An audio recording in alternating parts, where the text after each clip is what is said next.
For me, I had 2 daughters when I chose abortion, and now they were teenagers. I was terrified they'd never look at me the same.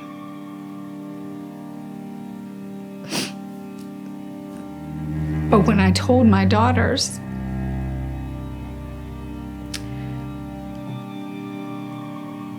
they showed me Christ. I was in the car crying. I had just come back from a volunteer training at the pregnancy center. And it was the day that you learn about the embryonic stages of the child. And I was a wreck. Because they told me it was a blob of tissue. And they lied.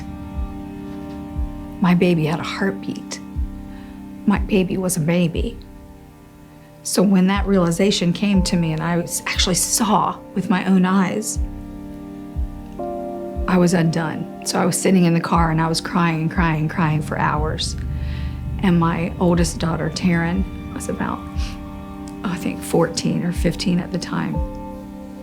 And she came into the car and she jumped in the passenger seat and said, "Mommy, I saw the car pull up and I thought, where is Mommy? She's still in the driveway. What's going on?" And I was just hysterical, crying.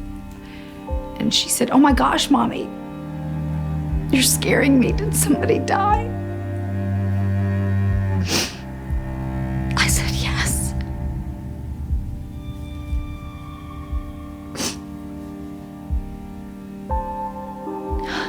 And I told her. And that precious daughter of mine, she said, "Mommy, I love you. Jesus forgives you, and I forgive you, and you're a good mother. You could have told me." I said, "That's nothing any mother ever wants to tell her child." I aborted her sibling. This was my daughter who I left with a babysitter to run off and have an abortion. And she just held me. And it was like, maybe God, they're not gonna hate me. So then my second daughter, it was about, I don't know, maybe 6 months, a year later, she asked me if she could go with me to the store. I was leaving for the store. Now, in the midst of all this, I'm writing my book. They lied to us. And I said to the Lord, I'm not gonna get this book out there when my children don't even know.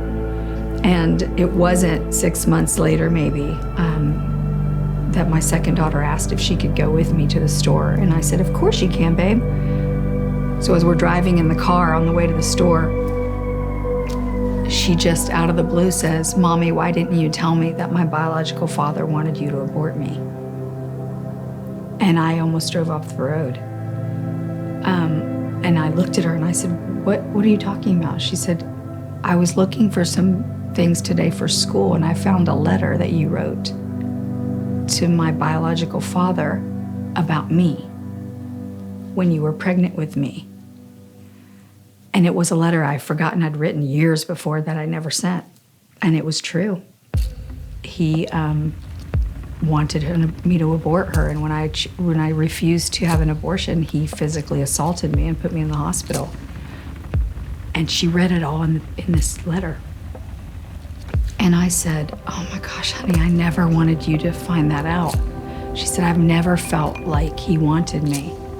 And I've always wondered, Mommy, and I wish you'd have told me." I said, "Who wants to ever tell their child that their father wants them aborted, honey? You're the best thing that's ever happened to me. I can't imagine my life without you." I felt like the Lord said, "You need to tell her." And I said, "No, don't make me tell her." But I told her, I said, "I do need to tell you something though. I'm so thankful I did not choose abortion. That you're here. But after your father left, I got pregnant and I made that choice. And she was crying and she said, "Mommy, I'm so sorry you've had to look at that sign in my room every day. Can you forgive me?" She had walked in a March for Life a year prior and had a abortion is murder in her room. She had a poster and she left it in her room, and every day I'd see it, but I was so proud of her for standing up. So her first reaction wasn't, "How could you?" Her first reaction was, "I'm so sorry. I'm so sorry you've had to look at that as a reminder. I didn't know." So once again, Christ showed me himself through my children.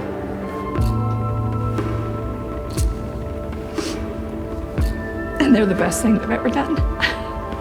They really are the best things I've ever done. They're both amazing.